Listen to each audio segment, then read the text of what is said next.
guys, it's your girl T, and I want to go ahead and shout out Precious Love. Precious sent me this message on Facebook. She basically wants to know if I feel like this bus driver did enough. So if you guys have not heard, this story is coming out of our favorite state, ratchet-ass Florida. And it's been a while since I've had a ratchet Florida story on my channel. And matter of fact, this is my first ratchet Florida story in my new house. So I'm so excited to be doing this story right now. So basically what happened is that there are these three boys. They were 15 years old, and they proceeded to start jumping and beating on a 13-year-old. This video is just really, really disturbing. You can hear this young boy screaming and calling for help, and no one is coming to his rescue. The bus driver, John Moody, is calling dispatch. He's telling these boys to stop beating him up, but he's not jumping in to intervene in the situation. I'm going to go ahead and play you guys a news clip really quick, and then I will come back with the rest of my commentary. Tonight we have new video. It gives us a closer look at a school bus beating in Pinellas County earlier this month. The attack you're seeing here left a 6th grader with 2 black eyes and a fractured hand. Police arrested 3 teenagers, but there are still questions about whether the bus driver could have done more to stop the attack. News Channel 8's Yolanda Fernandez has new information on this investigation. Gulfport police recently released surveillance video from the school bus that shows the driver's perspective of the beating that day. In the video from July 9th, the victim is the one sitting in the second seat of the Pinellas school bus with his head down. The violence starts as soon as he stands up to get off the bus. The bus driver, John Moody, yells for somebody to try to stop them and calls for help. The punches and kicks continue, and the victim falls between the seats. At one point, you can hear his screams. Then he again calls dispatch to verify the address. No, we gotta get somebody here quick. If I beat this boy to death, please get somebody here quick. If they still do it, I don't know I can do. Let's just get somebody in a hurry. According to Pinellas school bus driver policy, the driver's first duty is to call dispatch and only has to step in if he thinks it's safe and he's not required to intervene. But in an earlier interview, Gulfport Police Chief Robert Vincent said Moody took no action to help the victim, even after the teens left the bus. There was clearly an opportunity for him to intervene and or check on the welfare of the children in this case, or the child in this case, and he didn't make any effort to do so. So that's what we want to bring to the attention of the prosecutor. Gulfport police investigators met with prosecutors last week to turn over this video as evidence on a possible child neglect charge. Now it's in the hands of the state attorney's office to determine whether the school bus driver will be charged. The man behind the wheel of a school bus when 3 15-year-olds brutally attacked a 13-year-old is speaking out. The attack was caught on camera on July 9th in Gulfport, Florida, and police turned the case over to the state attorney's office for prosecution, saying bus driver John Moody did little to stop the attack. But a month later, it's been announced that Moody will not face charges.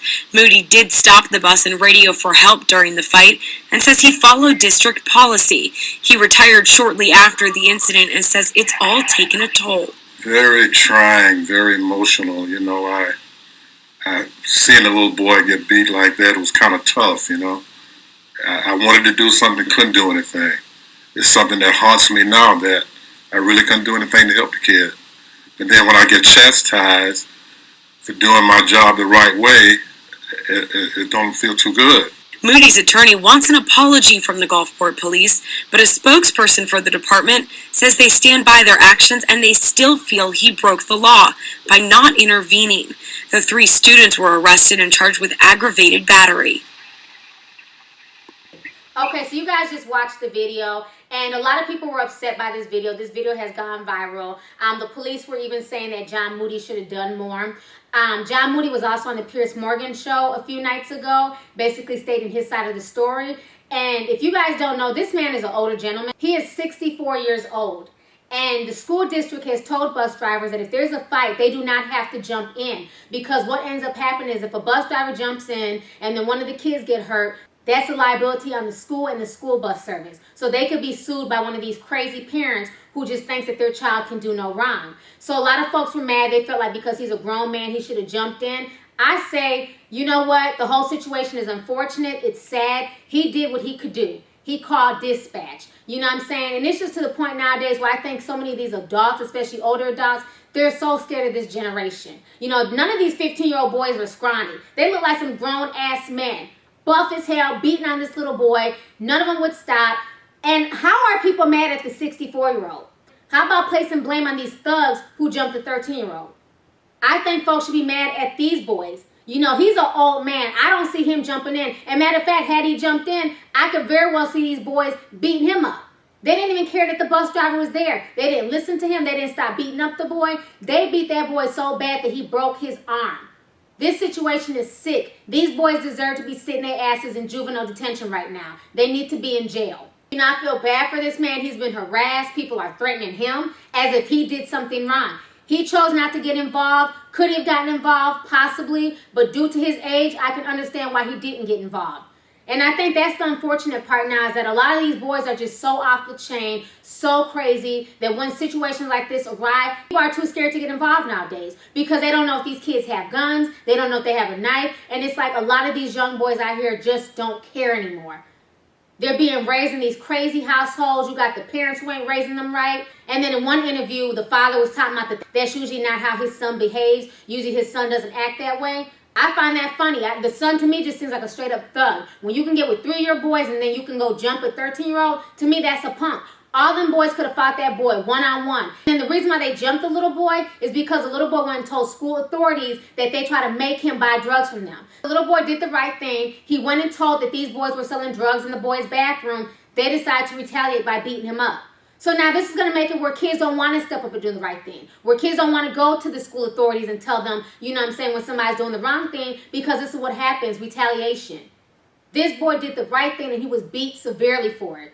I just find this whole situation just disgusting. And for people to get mad at the bus driver, I find that comical. How about let's place blame where it needs to be, and that's on those 3 boys who broke that boy's arm and who jumped him. I think those are the only people I can really be mad at. I can't be mad at this 64-year-old man. I know a lot of older dudes. I know a lot of older guys, and I don't see them jumping into a fight with 3 thugs. I could see if it was one-on-one, then that would make sense, him getting in the middle of it, breaking it up. But 3-on-1, I probably wouldn't jump into that.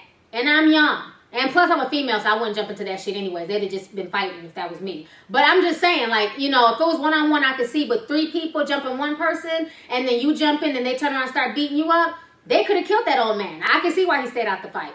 I don't know. I can't blame him. He's old. So anyways, go ahead, leave a comment. Let me know your thoughts on the entire situation. Do you feel like the bus driver is at fault? Or do you feel like these boys are at fault? And since him getting in the middle of it, breaking it up. But 3-on-1, I probably wouldn't jump into that. And I'm young. And plus, I'm a female, so I wouldn't jump into that shit anyways. They'd have just been fighting if that was me. But I'm just saying, like, you know, if it was one-on-one, I could see. But 3 people jumping one person, and then you jump in, and they turn around and start beating you up, they could have killed that old man. I can see why he stayed out the fight. I don't know. I can't blame him. He's old. So let me know your thoughts. Do you feel like the bus driver is to blame, that the bus driver let the situation spiral out of control? Or do you feel like the blame should solely go on the boys who perpetrated the crime? So let me know your thoughts. All right. Deuces.